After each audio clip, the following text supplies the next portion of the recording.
कर्नाटक विधानसभा चुनाव में बीजेपी को बुरी तरह मुंह की खानी पड़ी। चुनाव में बीजेपी ने बजरंग बली को मुद्दा बनाया, लेकिन बीजेपी का ये दांव भी फेल हो गया। खुद प्रधानमंत्री नरेंद्र मोदी ने भी बजरंग बली का सहारा लिया, लेकिन इसका लाभ कांग्रेस को मिल गया। बोलिए बजरंग बली की, बजरंग बली की, बजरंग बली की। गौरतलब है 2 मई को कांग्रेस ने अपने घोषणा पत्र में बजरंग दल को बैन करने का ऐलान किया, जिसके बाद बीजेपी ने हिंदू वोटों को एकजुट करने के लिए कांग्रेस को जमकर घेरा और बजरंग बली का अपमान करने का आरोप लगाया। लेकिन चुनाव में बीजेपी को इसकी मदद नहीं मिली, क्योंकि राज्य में स्पष्ट तौर पर मतदाताओं ने स्थानीय मुद्दों पर मतदान किया। पुराने मैसूर इलाके में बजरंग बली का मुद्दा कांग्रेस के लिए मास्टर स्ट्रोक साबित हुआ, जहां मुस्लिम मतदाता कभी कांग्रेस के साथ नहीं थे, लेकिन इस बार उन्होंने एकजुट होकर कांग्रेस का समर्थन किया।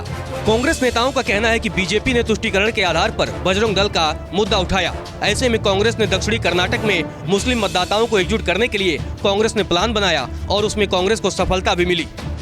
कर्नाटक की सियासत में लंबे वक्त तक मुस्लिम मतदाताओं ने जेडीएस का साथ दिया है, लेकिन बजरंग दल पर बैन करने के मुद्दे ने मुस्लिम वोटरों को कांग्रेस की तरफ मोड़ दिया। इसकी सबसे बड़ी वजह यह मानी जा सकती है कि जेडीएस बहुमत से कोसों दूर थी और कांग्रेस ही बीजेपी को टक्कर देने की स्थिति में थी। ऐसे में मुस्लिम मतदाताओं ने कांग्रेस का रुख किया, जिसकी वजह से कांग्रेस को बहुमत हासिल हुआ।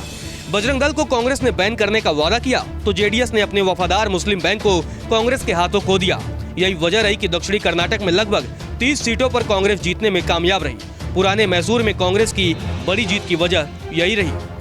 बजरंग दल को बैन करने की बात कांग्रेस ने की तो बीजेपी ने इसे मुद्दा बनाया। इस विवादित मुद्दे के चलते पुराने मैसूर इलाके में मुस्लिम मतदाता एकजुट हो गए और कांग्रेस ने इस पूरे इलाके की 49 सीटों में से 30 सीटों पर जीत हासिल की, जबकि इस इलाके में बीजेपी महज 5 सीटों पर सिमट गई।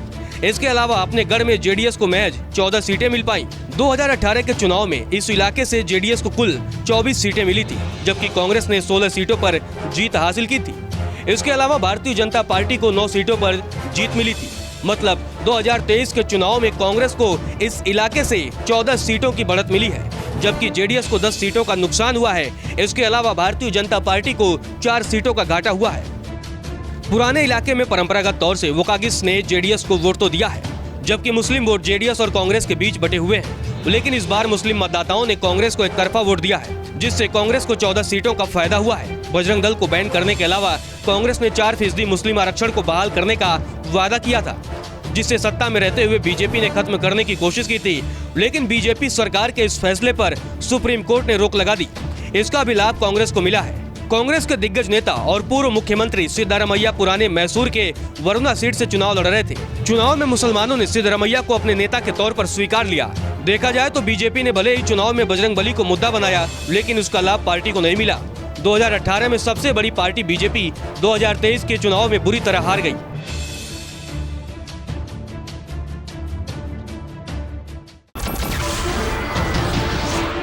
नमस्कार, मैं हूं मानक गुप्ता।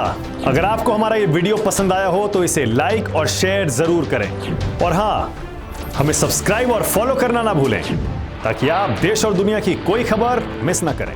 तो जुड़े रहिए हमारे साथ और देखते रहिए न्यूज़ 24।